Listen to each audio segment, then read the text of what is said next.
Hello दोस्तों, RRB NTPC reasoning हमारा target वही चल रहा है 30 में से 30 अभियान को आगे बढ़ाएंगे। क्लासिफिकेशन ऑड वन आउट का दूसरा सेशन मैं आपको हमेशा की तरह सलाह दूंगा, आप पहले वाला सेशन जरूर देखिए। मैंने आपको बहुत सारे तरीके बताए हैं, कहां पर क्या अप्रोच होनी चाहिए, कितने तरह के कंफ्यूजन्स हो सकते हैं, क्वेश्चंस को कैसे डील करना चाहिए। ये चैप्टर बहुत इंपॉर्टेंट इसलिए है क्योंकि कंपैरेटिवली इजी है लेकिन कंफ्यूजिंग बहुत है। और इसमें मैं बात करूं तो ज्यादातर बच्चों को लगता है कि कुछ करने की जरूरत ही नहीं है, जबकि मैं आपको बता रहा हूं सेशन 1 देखिए, मैंने आपको बहुत सारी जगह बताया जहां पर आपको कुछ और लगता है, आंसर कुछ और होता है। स्पेशली नंबर्स को लेकर बात करें तो बहुत बातें। जरा देखो, मैं बात करता हूं इस सेशन नंबर 2 की, और इसमें बहुत सारे क्वेश्चंस केवल पुराने सालों से लेकर हैं। ध्यान दीजिएगा, प्रश्न संख्या 35 तक हम ऑलरेडी कर चुके हैं। 4 में से कोई 3 किसी प्रकार से समान है, अतः उनका एक समूह बनता है। वह एक कौन सा है जो इस समूह में नहीं आता? आई, किडनी, हार्ट और लंग्स। मैं आपको बताऊं, ये जो सूचना है ना, ये तो हर प्रश्न में कॉमन ही मिलेगी भाई। जब हम पढ़ रहे हैं क्लासिफिकेशन ऑड वन आउट, यानी हमें क्या करना होता है, 4 में से 3 को किसी तरह से एक सही तरीके से हमें एक समूह में रखना होता है। सेशन 1 में मैंने आपको ढेर सारे ऐसे प्रश्न बताए जहां पर उत्तर 1 से ज्यादा आ रहा है, और फिर मैंने आपको समझाया कि किस तरह से उनमें से ज्यादा सही उत्तर कैसे चुना जाता है। यहां मैं बात करूं तो अगर आपको इन 4 जो बॉडी पार्ट्स हैं इनकी नॉलेज है तो मैं कहूंगा कि जो हार्ट है वो एक अलग होना चाहिए। क्यों अलग होना चाहिए हृदय हमारा? क्योंकि हृदय बहुत सरल होता है, बहुत नरम होता है, ऐसा कुछ भी नहीं है। आप ध्यान दीजिएगा, वो तो है ही है। आईज की मैं अगर बात करूं तो पेयर में होती हैं, 2 आंखें होती हैं। किडनीज की बात करूंगा तो पेयर में होती हैं, 2 किडनीज होती हैं। लंग्स की बात करूंगा तो पेयर में होती हैं, 2 लंग्स होते हैं। लेकिन हार्ट हमारे बॉडी का वो पार्ट है जो पेयर में नहीं होता, वो अलग है। तो यहां पर इन चारों में से हार्ट को हम अलग बताएंगे और यही हमारा उत्तर है। 37 पर आइएगा, जरा ध्यान दीजिए सभी लोग। देखिए यहां पर जो दिया है, 4 में से कोई 3 किसी प्रकार से समान है। मैंने आपसे क्या कहा था अभी कि ये वाला पार्ट तो हमेशा कॉमन ही रहता है, इसकी कोई जरूरत ही नहीं है। आप तो सीधे 4 जो शब्द दिए हैं, जो 4 ऑप्शंस दिए हैं, उन पर चले जाइए और देखिए उनमें क्या हो रहा है। देखिए पहला है यूनिक। मैं आपको बताना चाहता हूं हिंदी मीडियम में भी इसके 4 ऑप्शंस ऐसे ही थे। ऐसा नहीं था कि वो 4 ऑप्शन जो है वो आपके हिंदी में लिखे हुए थे, हूबहू जैसे आपके सामने है। अगर मैं बात करूं यूनिक, एक्सक्लूसिव, रेयर और एक्सटिंक्ट, अगर मैं बात करूं तो मुझे स्पष्ट नजर आता है कि ऑप्शन नंबर ए, बी और सी वो काफी कुछ मिलते जुलते हैं, यानी कि समानार्थी हैं, यानी कि समान अर्थ रखने वाले हैं, यानी कि सिनोनिम्स हैं। और ये एक अलग है। इसका मतलब क्या होता है? विलुप्त जो चीजें हो जाती है, लुप्त प्राय हो जाती हैं, उनकी बात करते हैं। यूनिक हम कहते हैं ना, यार ये तो बहुत यूनिक आइटम है कि नहीं, एक्सक्लूसिवली आप ही के लिए बनाया है। रेयर ही मिलता है, यानी ये तीनों चीजें ऐसी हैं जो बहुत ही मुश्किल से मिलती हैं, बहुत इंपॉर्टेंट है, बहुत ही ज्यादा महत्वपूर्ण है।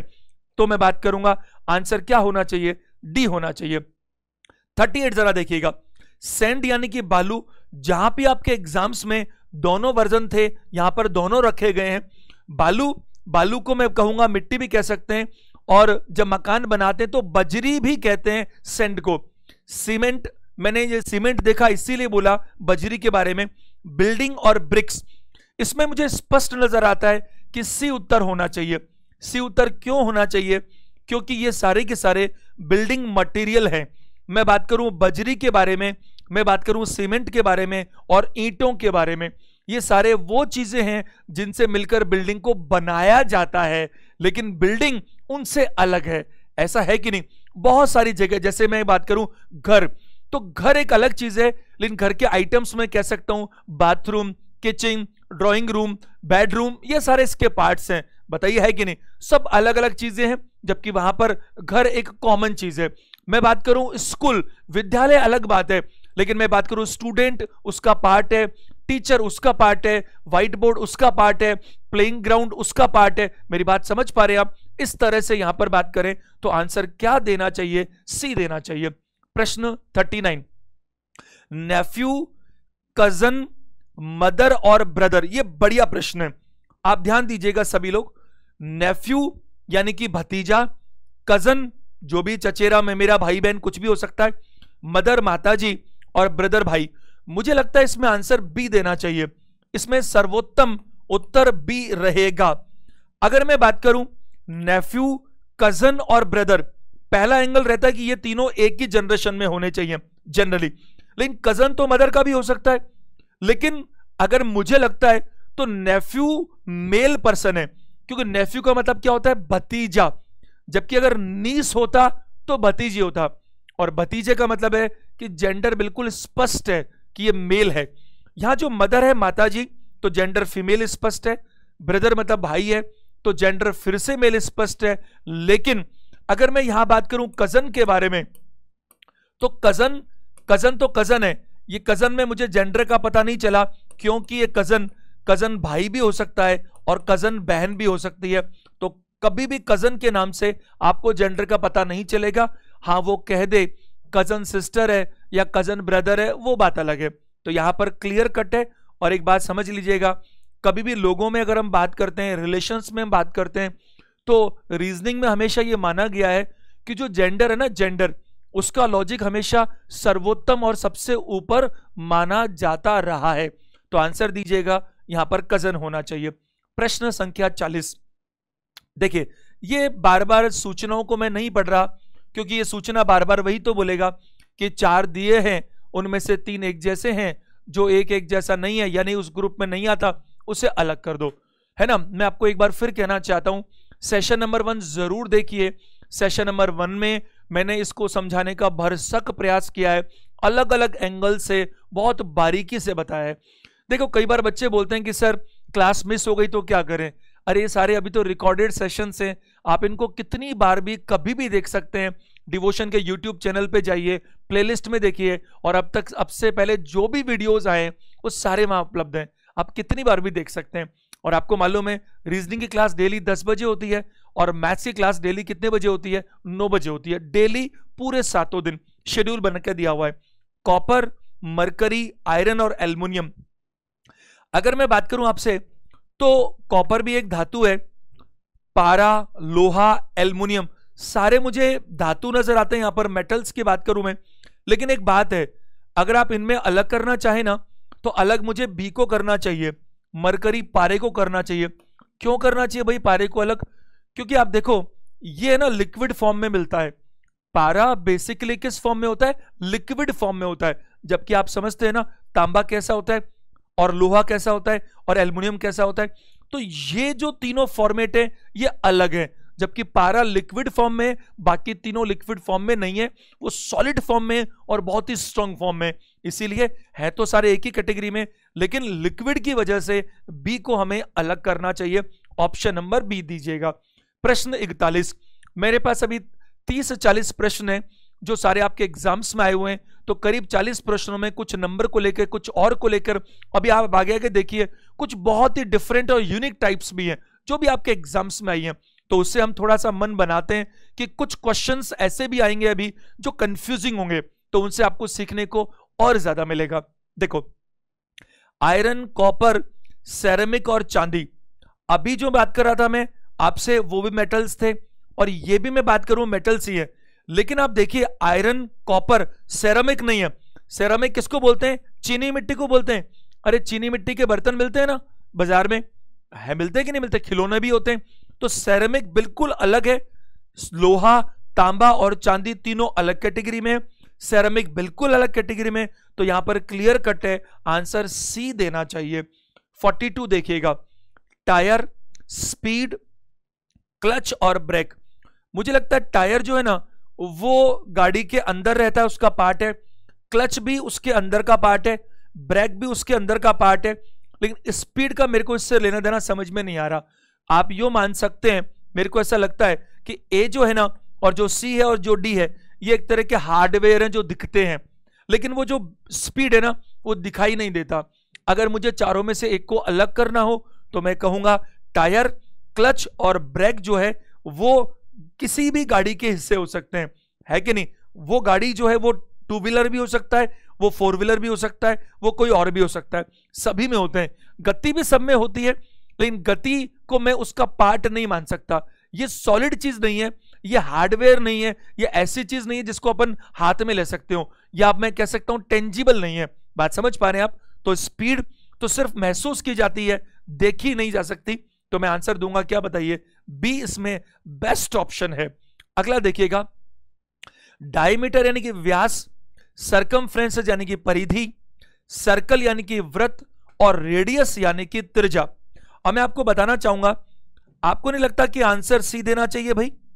आंसर सी क्यों देना चाहिए? क्योंकि देखो, अगर मैं सर्कल की बात करूं तो सर्कल के जो केंद्र है ना, सेंटर जो है, उस सेंटर से आप इसकी परिधि यानी सरकमफ्रेंसेस को मिलाएं तो जो रेखा बनती है उसे आप त्रिज्या कहते हैं। तो त्रिज्या सर्कल का पार्ट हुआ। और अगर आप उसको पूरा सेंटर को दोनों तरफ मिला दें, है कि नहीं, तो वो डायमीटर हो गया। और डायमीटर यानी कि व्यास हमेशा त्रिज्या की साइज का डबल होता है, तो ये भी इसका पार्ट हो गया। परिधि क्या है? चारों तरफ का सर्कल जो है उस पर अपन घूम जाएं तो वो इसकी परिधि है। तो मुझे लगता है कि ये तीनों की तीनों सर्कल के हिस्से हैं। तो सर्कल खुद अपने आप में एक बात करें फिगर है और तीनों उसके पार्ट्स हैं। तो मुझे आंसर क्या देना चाहिए इनमें से? क्योंकि इन तीनों में से कोई एक तो मैं अलग नहीं कर सकता, तो मैं कहूंगा सर्कल ही इनमें आंसर बनता है। 44 देखिएगा, इंडिया, एशिया, अंटार्कटिका और ऑस्ट्रेलिया। यहां मैं बात करूं तो मुझे सबसे अलग इंडिया ही नजर आएगा। क्यों? क्योंकि हमारा देश महान है कि नहीं? भारत हमारा देश है जो महान है, तो वो अलग है हमेशा। ऐसे नहीं बोल सकते। देखो, ये तो सिर्फ दिल की बात है जो आप और मैं समझ सकते हैं, लेकिन एग्जाम में नहीं समझे जाएगा। आप समझ पा रहे हैं ना? ये जो एशिया है, अंटार्कटिका है और ऑस्ट्रेलिया है, ये तीनों महाद्वीप हैं, बताओ है कि नहीं? जबकि इंडिया क्या है? एशिया का हिस्सा है। बात समझ पा रहे हैं? बहुत स्पष्ट है। तो इंडिया तो केवल एक देश का नाम है जो एशिया का पार्ट है, जबकि ये बाकी तीनों क्या है बताइए? ये तीनों महाद्वीप हैं।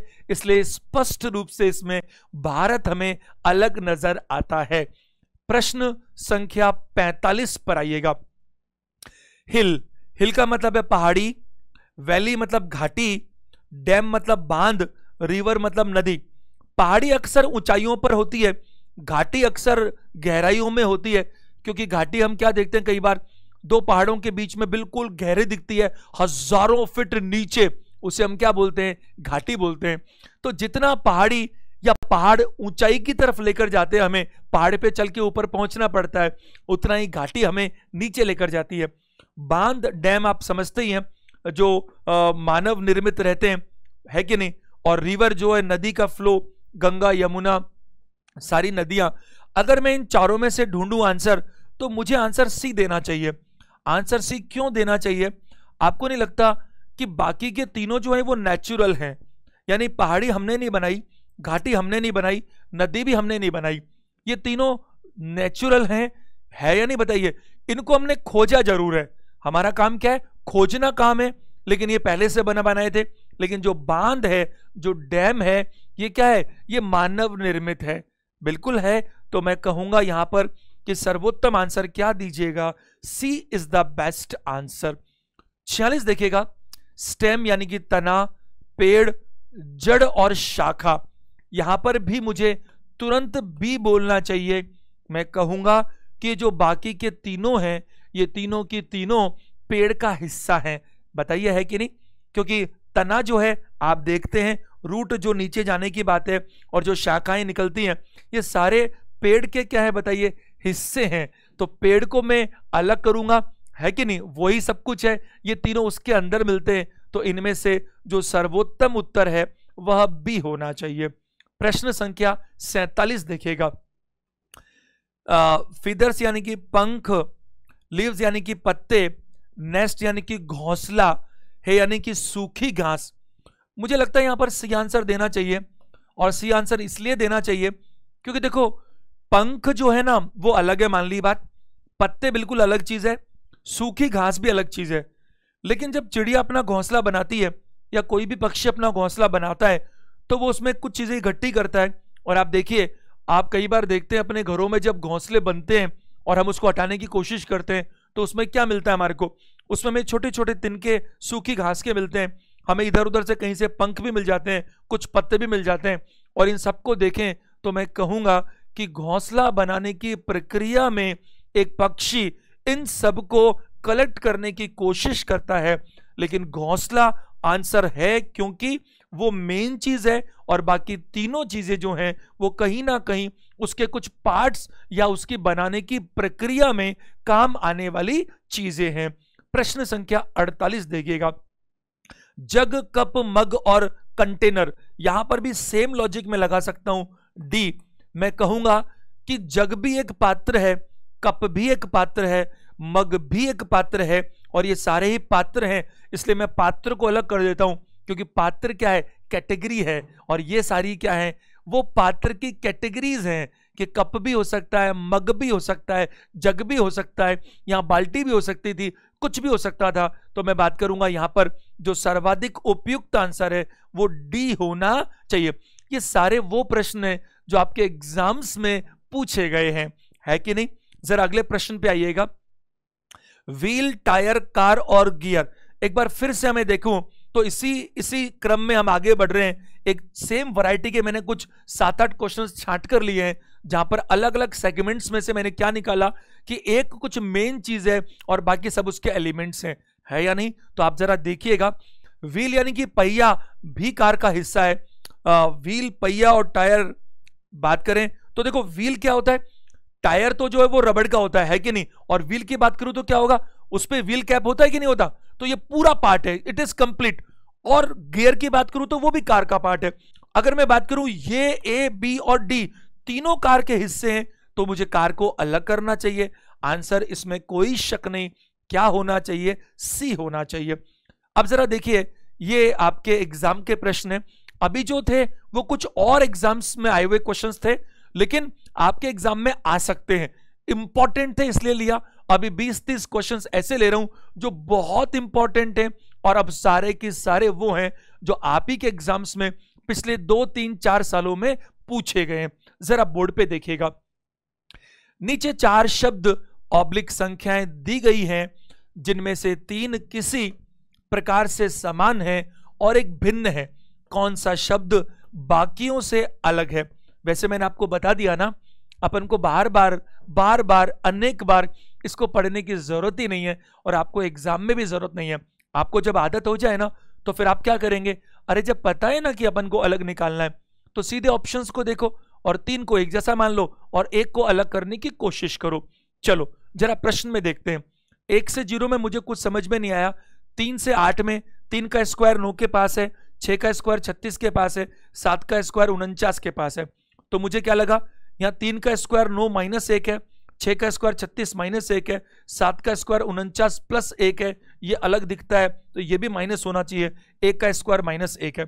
तो देखो 1 और 0 में मुझे क्या समझ में आता है, मुझे लगा यहां पर इसने कहा 1 का स्क्वायर करके 1 कम किया गया तो 0 आ गया। फिर दूसरे केस में क्या किया गया, 3 और 8, 3 8 कैसे आया, 3 का स्क्वायर करके 1 कम किया गया तो भी 8 आया, बिल्कुल आया साहब। तीसरे ऑप्शन में क्या लिखा है, तीसरे में लिखा है 6 और 35, तो 6 और 35 का मतलब क्या है, 6 का स्क्वायर 36 माइनस 1 तो भी 35 आता है। लेकिन जो चौथा ऑप्शन है वो है 7 और 50, तो जैसे ये फॉर्मेट कह रहा है square minus 1, square minus 1, square minus 1, तो कायदे से 7 का स्क्वायर 49 माइनस 1 करके तो 48 आना चाहिए था। तो 48 अगर आता यहां पर 50 की जगह तो फिर ये 7 और 48 अगर होता तो फिर ये ए, बी और सी के जैसा हो जाता, लेकिन ऐसा है नहीं और हमें वही तो चाहिए था, हमें वही तो चाहिए था जो इनके जैसा नहीं है। तो आंसर क्या दीजिएगा, D is the right answer. जरा 51 नंबर देखिएगा, ये क्या कह रहा है जरा देखो, अव्यवस्थित अक्षरों को उनके स्वाभाविक क्रम में पुनर्व्यवस्थित करें और असंगत को चुनें। बहुत ही बढ़िया प्रश्न है, शानदार प्रश्न है। जरा देखिएगा बोर्ड पर, मैं पहले ये लिख देता हूं UTNA, क्योंकि एक नई वैरायटी है, आपको थोड़ा ध्यान देना चाहिए। EINEC, और तीसरा क्या लिखा है OMEHRT, और चौथा क्या लिखा है देखिए जरा ROBEHRT। जरा ध्यान दीजिए वो क्या कह रहा है। वो कह रहा है इस काम को 2 स्टेप्स में करने के लिए। 2 स्टेप्स में कैसे करने के लिए साहब? पहला तो उसने कहा, क्या कहा कि अव्यवस्थित अक्षरों को उनके स्वाभाविक क्रम में व्यवस्थित करें। जैसे मान लीजिए एग्जाम्पल के लिए मैं बताऊं आपको कि आपको जैसे मान लीजिए आपको कहा ROSE रोज, मतलब गुलाब का फूल, और इसको वो ऐसे लिख देता, कैसे SREO। तो ये तो हो गया अव्यवस्थित, है ना। अव्यवस्थित अक्षर को उनके स्वाभाविक क्रम में पुनर्व्यवस्थित करें। तो जैसे मान लो ये दे देता वो, अब आप इसको ढूंढ करके इसमें बेस्ट पॉसिबल व्यवस्थित करते, तो आप कैसे करते ROSE। और पहले तो अव्यवस्थित अक्षरों को उनके स्वाभाविक क्रम में व्यवस्थित करें, पुनर्व्यवस्थित करें, और फिर उनमें से एक अलग को चुने। तो आपको अभी इनमें से अलग नजर नहीं आएगा। पहला काम क्या है, इन लेटर्स को, ये जो लेटर्स दिख रहे हैं, इनको पुनर्व्यवस्थित करके कोशिश करें। ध्यान से सुनिएगा, कुछ बहुत ही जरूरी बात है। आपको क्या करना है, इनको जब पुनर्व्यवस्थित करना है तो आपके दिमाग में एक बात रहनी चाहिए। क्या रहनी चाहिए कि जब आप इनको पुनर्व्यवस्थित करेंगे तो एक एंगल पर चलेंगे। एंगल पर कैसे चलेंगे? जैसे मान लीजिए एक शब्द आपका जो है कॉलेज स्कूल से संबंधित है, तो सारे उससे संबंधित होने चाहिए। मान लीजिए एक आपका कोई कलर से संबंधित है, तो सारे कलर से संबंधित होने चाहिए। मान लीजिए कोई एक बिल्डिंग मटेरियल से संबंधित है, तो सारे बिल्डिंग मटेरियल से संबंधित होने चाहिए। मान लीजिए कोई एक क्लोथ से संबंधित है, पैंट शर्ट वगैरह, तो फिर सारे क्या होने चाहिए, क्लोथ से रिलेटेड होने चाहिए। मेरी बात आप समझ पा रहे हैं?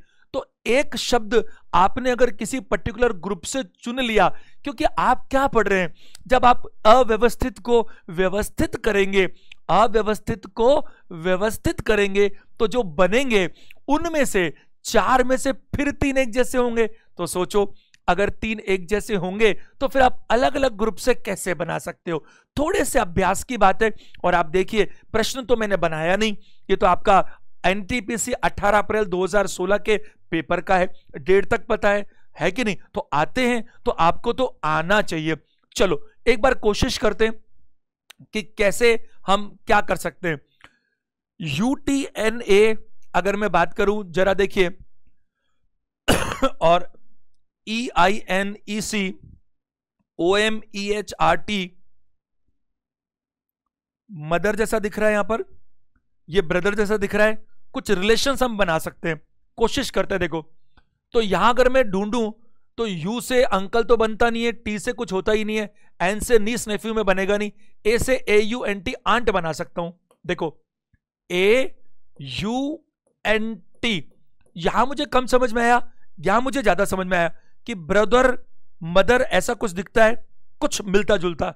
यहां मैं बात करूं तो U से T से और N से कुछ बना नहीं, AUNT आंट बना पाए। अब हमारा दिमाग काम कर रहा है कि हम रिलेशंस को ढूंढने की कोशिश करेंगे। देखो NIECE, नीस, NIECE, इन्हीं में जो व्यवस्थित थे, ये जो यही लेटर्स हैं, इनको मैंने पुनर्व्यवस्थित किया और मुझे नीस नजर आया। आगे जरा देखिए, MOTHER, मदर भी मुझे दिख रहा है, MOTHER, मदर भी मुझे दिख रहा है, और यहां पर BRO, BROTHER,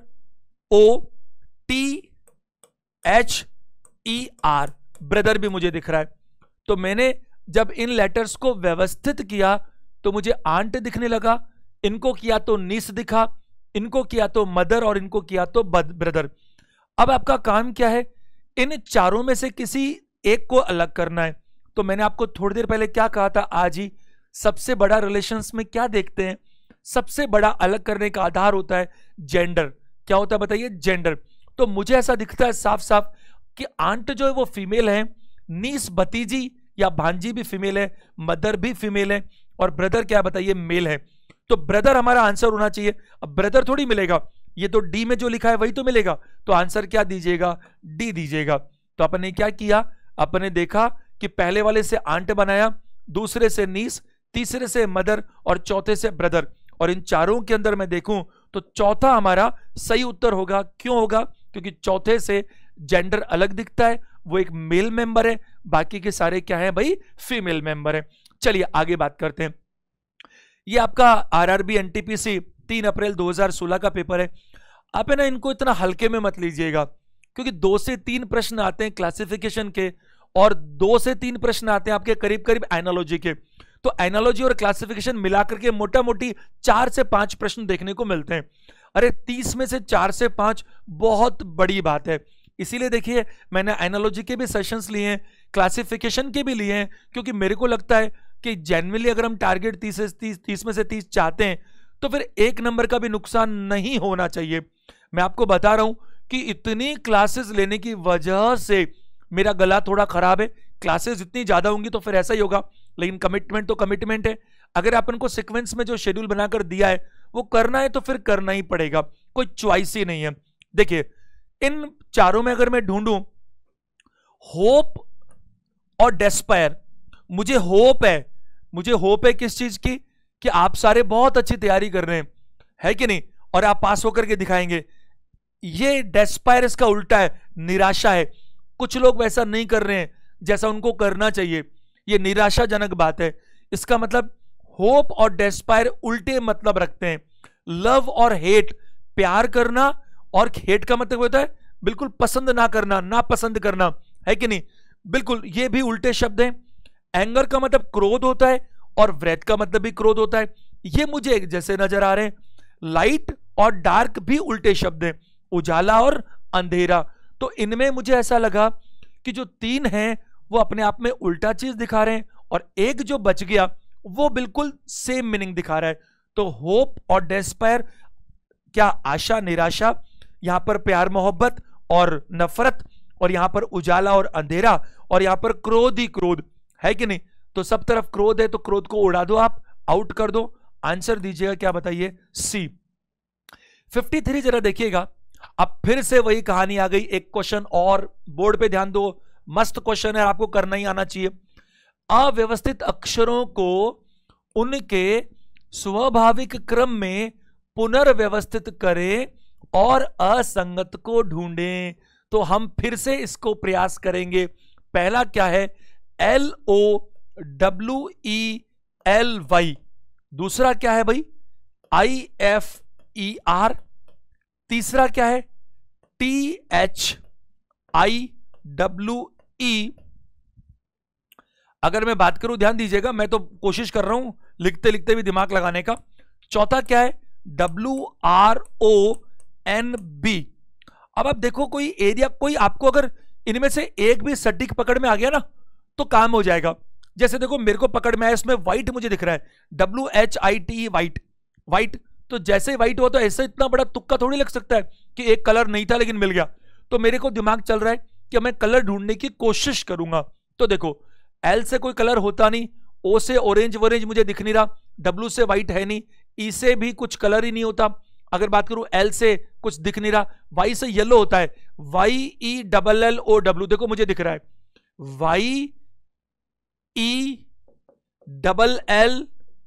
YELLOW, ये येलो मिल गया मुझे। इससे बात करूं तो I से कोई कलर होता नहीं, F से तो कोई कलर होता ही नहीं है, E से भी नहीं होता और R से भी नहीं होता। इसमें मुझे कलर नहीं मिल पा रहा, इसमें मुझे कलर मिल ही नहीं रहा। आगे देखते हैं, T, इसमें तो मुझे व्हाइट मिल ही गया था, WHITE, व्हाइट कलर होगा। और यहां पर मैं ढूंढूं अगर, तो कौन सा कलर ढूंढ सकते हैं अपन। अगर बात करें W से कुछ होता नहीं, R से बात करूं तो कुछ नहीं है, O से ऑरेंज भी नहीं है, N से तो कोई कलर ही नहीं होता, B से कौन सा होता, ब्लू, तो ये लेटर ज्यादा है, और B से क्या होता है, ब्राउन, BROWN, ब्राउन नजर आता है, BROWN। आप समझ पा रहे हैं मेरे को उत्तर 2 देना चाहिए, क्यों देना चाहिए। अच्छा इससे कुछ और बनाए तो F, अगर कुछ और बनाए जैसे FERI ऐसा कुछ बनता नहीं, तो FERI भी नहीं बनता, और कुछ बनता भी हो तो कोई सेंस नहीं बनता ना। अगर कुछ बन भी जाए तो कलर तो बनता नहीं है कम से कम, ये पक्की बात है। इससे येलो बन गया, इससे व्हाइट बन गया, इससे ब्राउन बन गया। बन गया कि नहीं बन गया? अगर मैं बात करूं तो मुझे आंसर सिर्फ क्या देना चाहिए? 2 नंबर देना चाहिए। प्रश्न संख्या 54 पर आइएगा। गाय, डायनासोर, सांप और बंदर। अब मैं यहां कहूंगा कि डायनासोर जो है ना वो आपको जंगली जानवर है, सांप भी ज्यादातर जंगली जानवर है, बंदर दोनों तरह के होते हैं। तो ऐसा मन करता है इसमें आंसर ए देना चाहिए। ए मतलब क्या देना चाहिए? गाय देना चाहिए। लेकिन मैं आपको बताना चाहूंगा कि मेरा उत्तर बी रहेगा, क्योंकि बी मुझे ज्यादा बेटर नजर आता है। बी बेटर ज्यादा नजर क्यों आता है? जरा देखिए, आपको हमेशा क्या होगा, कंपैरेटिवली लॉजिक्स, कंपैरेटिवली आधार, कंपैरेटिवली जो बेसिस हैं वो मजबूत पकड़ने चाहिए। क्या आप डायनासोर को देख सकते हैं? है क्या? या कोई इंसान आपको दिखता है जिसने डायनासोर देखा हो? अगर मैं बात करूं, डायनासोर बिल्कुल विलुप्त प्रजाति है कि नहीं, जिसका वर्तमान में कोई अस्तित्व नहीं है। कभी थी, बल्कि कभी हुकूमत भी करती थी, लेकिन फिलहाल डायनासोर बिल्कुल नहीं है। ये 3 प्रजातियां बहुत अच्छे से पाई जाती हैं, लेकिन डायनासोर बिल्कुल विलुप्त है, वो उपलब्ध नहीं है कि नहीं? कोई पुरातन काल, हजारों साल पुरानी बात है। तो इसमें बेस्ट आंसर क्या बनना चाहिए? बी बनना चाहिए। आपके एग्जाम में आए हुए प्रश्न अब सारे के सारे। आगे जरा देखिएगा, लालू प्रसाद यादव, आगे है विक्रम साराभाई, इंदिरा गांधी और अरविंद केजरीवाल। आपके एग्जाम में वो क्वेश्चन है 2018 में। उत्तर बी दीजिएगा। क्यों दीजिएगा? विक्रम साराभाई बहुत बड़े साइंटिस्ट हैं जिनको सब जानते हैं। और अगर मैं कहता हूं विक्रम साराभाई को आप ये नहीं जानते कि वो कौन है, तो ये भी तो जानते हो कि बाकी 3 कौन है। बताओ, आपको क्या करना है? चतुराई दिखानी है। और आपको क्या करना है? किसी तरह से 3 एक जैसे करने हैं। आपको एक अलग करना है, वो उद्देश्य तो है ही, बट अगर 3 एक जैसे मिल गए तो जो चौथा बच गया, अगर वो समझ में नहीं भी आ रहा ना, तो भी अलग होगा वो। तो ये एक राजनीतिज्ञ है, ये भी राजनीतिज्ञ थी और ये भी हैं, लेकिन विक्रम साराभाई इस कैटेगरी में नहीं आते, तो मुझे आंसर बी देना चाहिए। प्रश्न संख्या 56 देखिएगा। अगर मैं बात करूं सतलज नदी, रावी नदी, चेनाब और यमुना नदी, अगर मैं बात करूं तो ध्यान दीजिएगा, ये जो सतलज है, रावी है और ये चेनाब है, इन तीनों की तुलना में मैं यमुना को अलग मानकर चलूंगा। क्यों मानूंगा? अगर मैं बात करूं तो जो सपोर्टिंग नदियां हैं कई सारी, तो यमुना नदी जो है ना, केवल और केवल यमुना नदी जो है वो गंगा नदी को सपोर्ट करती है। यानी गंगा नदी की जो सहायक है कि नहीं, वो केवल यमुना नदी है, जबकि सतलज, चेनाब और रावी का उनसे बिल्कुल लेना देना नहीं है। ये तीनों एक अलग कैटेगरी में, ये तीनों अलग सपोर्ट करती हैं, यमुना अलग सपोर्ट करती है। तो मैं बात करूंगा कि किसका मुझे आंसर देना चाहिए, इनमें से बेस्ट आंसर होगा यमुना नदी। नेक्स्ट की जरा बात करें हम, ध्यान दीजिएगा, फिर वही कह रहा है कि 4 शब्द। अब मैं कहूंगा ये तो आपको बार बार पढ़ने की जरूरत ही नहीं है, क्योंकि ये तो वही मिलने वाले हैं। जरा पढ़ते हैं, आपके एग्जाम में आया हुआ प्रश्न है, ध्यान दीजिएगा सभी लोग। टोपी, घूंघट, हेलमेट और पगड़ी। टोपी हम सर पर पहनते हैं, और एक कहावत भी है, टोपी पहनाना किसी को, वैसे टोपी पहनानी नहीं चाहिए किसी को भी। आप समझते हो ना टोपी पहनाने का मतलब क्या है? कहते हैं यार उसने मेरे को टोपी पहना दी। टोपी पहना दी मतलब क्या हुआ? बेवकूफ बना दिया। 5 रुपए की चीज के 25 रुपए ले लिए, तो वो टोपी पहनाना। लेकिन ये मुहावरा नहीं है, यहां पर तो टोपी वो है जो सर पे पहनी जाती है। हेलमेट हम सुरक्षा के लिए पहनते ही हैं, घूंघट भी सर से संबंधित ही है, पगड़ी भी सर पे बांधी जाती है। लेकिन मुझे इन सारों में अगर मैं बात करूं तो घूंघट मुझे बेटर ऑप्शन इसलिए लग रहा है, क्योंकि देखो टोपी से कभी चेहरा नहीं ढकते, हेलमेट से भी चेहरा नहीं ढकते, सर ढकते हैं, सर की सिक्योरिटी होती है। चेहरा तो बल्कि खुला होता है, वरना दिखेगा नहीं तो कैसे गाड़ी चलाएंगे।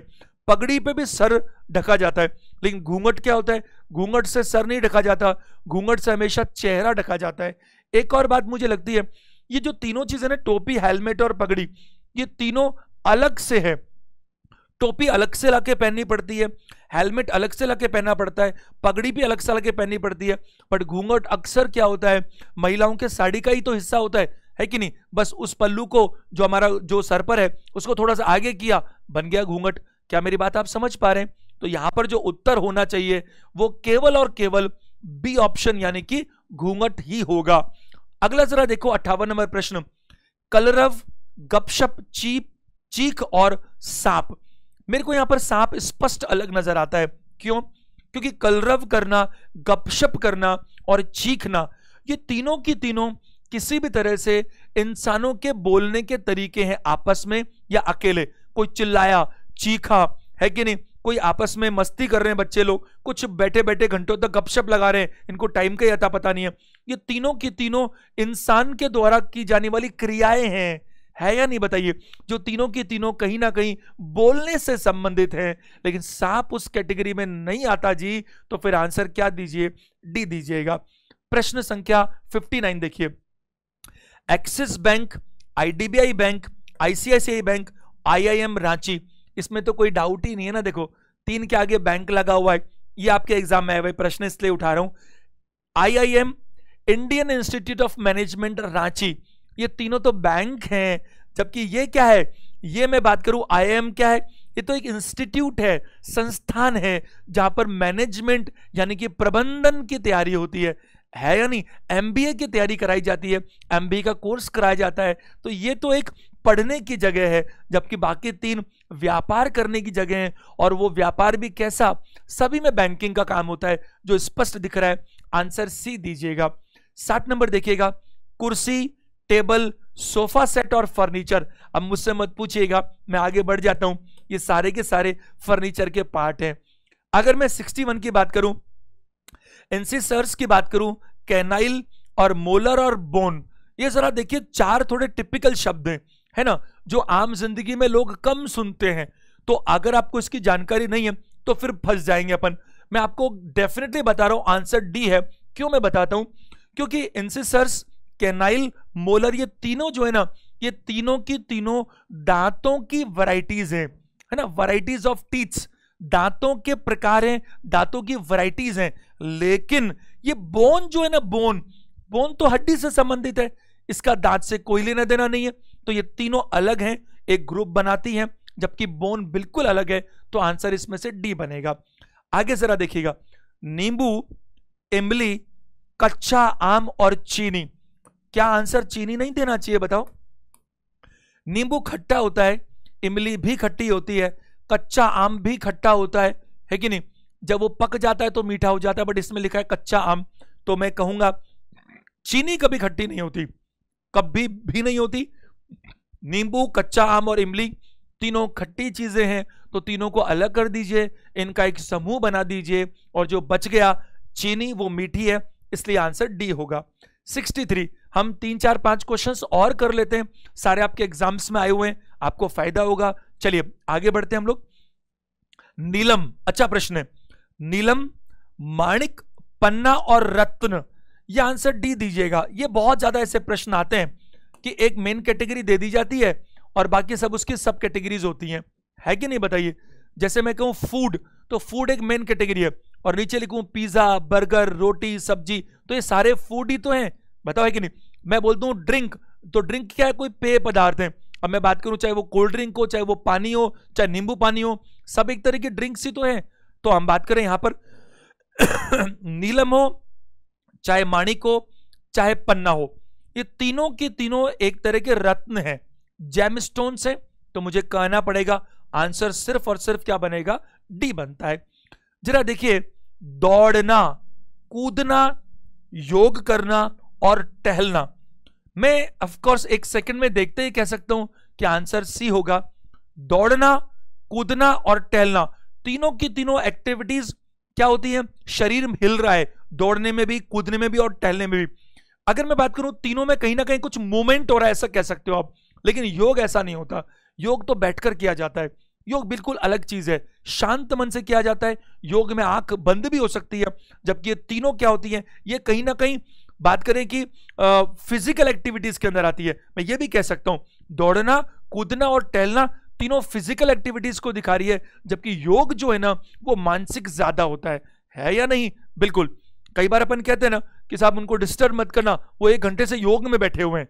अब योग में बैठे हुए हैं, उसको खुद को ही पता नहीं है, जो योग में बैठा है वो तो आंख बंद करके बैठा है, ये एक अलग चीज है। आंसर देना चाहिए क्या बताइए, सी देना चाहिए। जरा 65 पर आइएगा, ये आपके एनटीपीसी के एग्जाम्स के ये सारे के सारे। 7 का स्क्वायर 49 है, 8 का स्क्वायर 64 है, 6 का स्क्वायर 36 है, 9 का स्क्वायर 81 नहीं है। आंसर ए दीजिएगा, कोई डाउट नहीं है इसके अंदर। कैसे दीजिए, ये 6 का स्क्वायर लिखा हुआ है, वो 7 का स्क्वायर लिखा हुआ है, वो 8 का स्क्वायर लिखा हुआ है, ये 9 का स्क्वायर नहीं लिखा हुआ। तो कि 3 में ऐसा था, ये बात अलग है कि आगे पीछे हो रहे हैं, 6 इधर है, इसमें 7 इधर है। अब वो है तो है, ऑप्शंस ऐसे ही है। अब इनमें अगर हम बेस्ट चुनेंगे तो आंसर आपको ए ही देना पड़ेगा, क्योंकि बाकी तीनों में हमें एक नंबर दिखता है और साथ में पेयर के रूप में उनका स्क्वायर दिखता है। जरा देखिए नेक्स्ट 66, 462, 369, 427 और 571।